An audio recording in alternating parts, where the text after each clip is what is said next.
अस्सलाम वालेकुम व्यूवर्स, मैं हूं आपके दिल का स्पेशलिस्ट डॉक्टर मुजीब पीरजादा।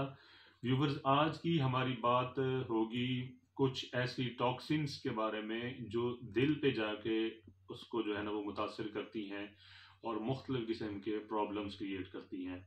जो बुनियादी चीज़ होती है इसमें हमने देखना ये होता है कि हम सबसे जितना जल्दी पॉसिबल हो एक तो उसको आइडेंटिफाई किया जाए, पता चलाया जाए कि वो टॉक्सिन कौन सी है जो दिल के ऊपर असरअंदाज हो रही है, उसकी जो अलामात आ रही हैं, ताकि उसका जो वो प्रोसेस है डिजीज़ की प्रोग्रेशन का, जो बीमारी मसला कॉज वो आगे क्या क्या बीमारियां होती हैं उनको हम तरतीब वाइज डिस्कस करेंगे।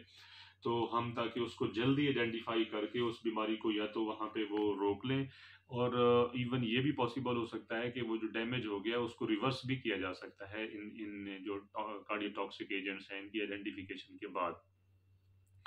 अब हमने इसमें अगर हम इसकी जो लिस्ट करें तो वो तो काफ़ी लंबी है, तो इसमें हम मेन जो है वो 4 जो चीज़ें हैं उसको हम डिस्कस करेंगे, जो टॉक्सिन जो सबसे टॉप पे हैं और मोस्ट कॉमन होती हैं।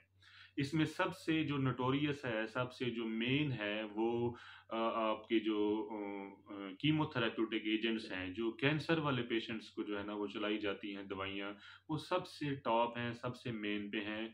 और इनमें जो कलीदी किरदार इनका होता है वो एंथ्रासाइक्लिन ग्रुप का होता है, जो कि दिल के पंप को फेल कर देती हैं।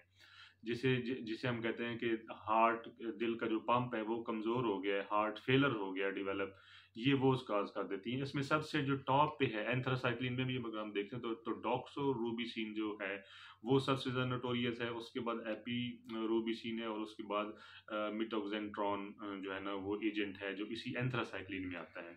अब इसमें अगर हम डॉक्सोरूबिसिन को स्टडी करें तो इसमें ये चीज़ नोट हुई है कि अगर इसकी जो डोज है वो 400 समझे आप मिलीग्राम पर मीटर स्क्वायर से कम तक रहे रहे पेशेंट के अंदर, तो उसमें लीस्ट लाइकली चांस होते हैं कि उसको कोई दिल का पंप जो है ना वो मुतासिर होगा।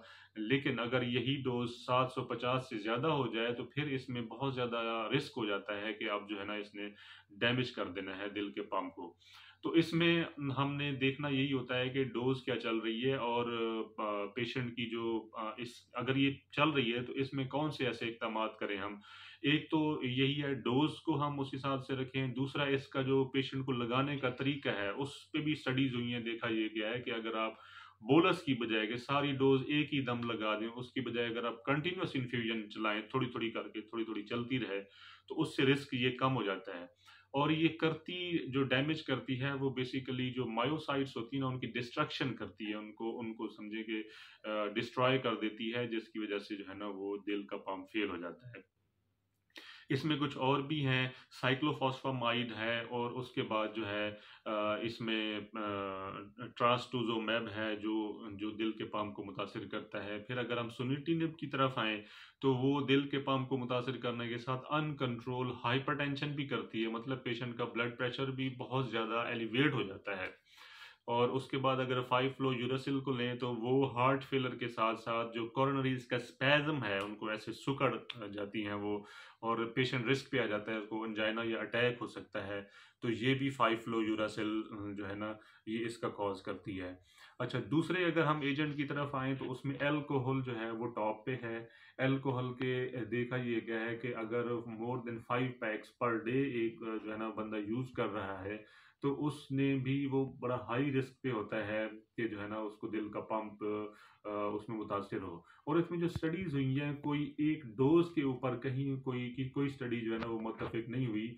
इसकी डोज़ वेरिएबल है, हो सकता है कि किसी को 1 पैक के साथ ही दिल का पंप फ़ेल हो जाए और हो सकता है कि वो मैक्सिमम डोज़ को टॉलरेट कर ले। तो इसमें कोई एक जगह पे कंक्लूजन नहीं हो सका। लेकिन अगर जो है ना इसको आप 5 टू 6 ईयर्स यूज़ करें तो बहुत ज़्यादा चांसेस होते हैं कि दिल का पंप जो है वो फ़ेल हो जाएगा और भी काफ़ी सारे दिल के मसाइल होना शुरू हो जाते हैं अल्कोहल जो क्रोनिक अल्कोहल अब्यूज़र होते हैं। तीसरे नंबर पे अगर हम आएँ तो उसमें आता है स्टिमुलेंट एजेंट्स। स्टिमुलेंट एजेंट्स में सबसे टॉप पे कोकेन है और मेथ एम्फेटामाइन ग्रुप्स हैं, जो बेसिकली मूड को एलिवेट करने के लिए और एडिक्ट लोग जो है ना वो यूज़ करते हैं। अब इसमें जो है वो ये दिल के पंप को भी मुतासिर करता है, हार्ट फेलर हो सकता है। उसके बाद ये जो चीज़ें हैं ये बेसिकली ग्रेजुअली जो दिल के पट्टे हैं उनको मोटा और सख्त करती हैं, तो जिसको हम कंसेंट्रिक हाइपरट्रॉफी कहते हैं। तो पेशेंट रिस्क पे चला जाता है कि उसको किसी भी टाइम दिल का अटैक हो सकता है। अच्छा, उसके बाद फिर अगर हम आए तो चौथे नंबर पे हम देखें तो टॉक्सिन्स का एक्सपोजर है। इसमें जो टॉप पे हैं वो 4 बुनियादी टॉक्सिन्स हैं, जिसमें लेड है, आर्सेनिक है, कोबाल्ट है और आयरन ओवरलोड है। आयरन ओवरलोड प्राइमरी भी हो सकता है, सेकेंडरी भी हो सकता है, जिस तरह हीमोक्रोमेटोसिस में होता है। तो इनमें हम बुनियादी तौर पे इनके तो जो एक्सपोजर होता है, पहले जो लेड, आर्सेनिक, कोबाल्ट है उनको आइडेंटिफाई करके उसको निकालें हम। और दूसरा फिर ये है कि हम जो चिलेटिंग एजेंट्स हैं बुनियादी तौर पे हम वो देते हैं, और उसके ज़रिए जो है ना हम पेशेंट की हेल्थ को प्रोटेक्ट करते हैं ताकि इनमें जो है वो मसला ना हो।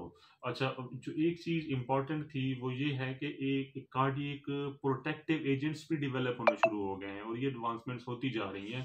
इसमें जो हमने पहला प्रोटेक्टिव एजेंट के अंदर जो डेक्सराज़ोज़ाम है वो बड़ा बेहतरीन है, और वो जो हमने टॉप पे डिस्कस किया था कि जो है ना वो डॉक्सोरूबिसिन जो है उसमें उसके साथ अगर ये 7 एजेंट चलाते हैं तो मिनिमाइज हो जाते हैं हार्ट फेलर के रिस्क। उम्मीद करता हूँ कि ये वीडियो आपके लिए बड़ी मालूमाती होगी। आप अपना ख्याल रखें, अपने करीबी लोगों का ख्याल रखें। आखिर में मेरा वही पैगाम कि सबसे पहले सेहत। अस्सलाम वालेकुम।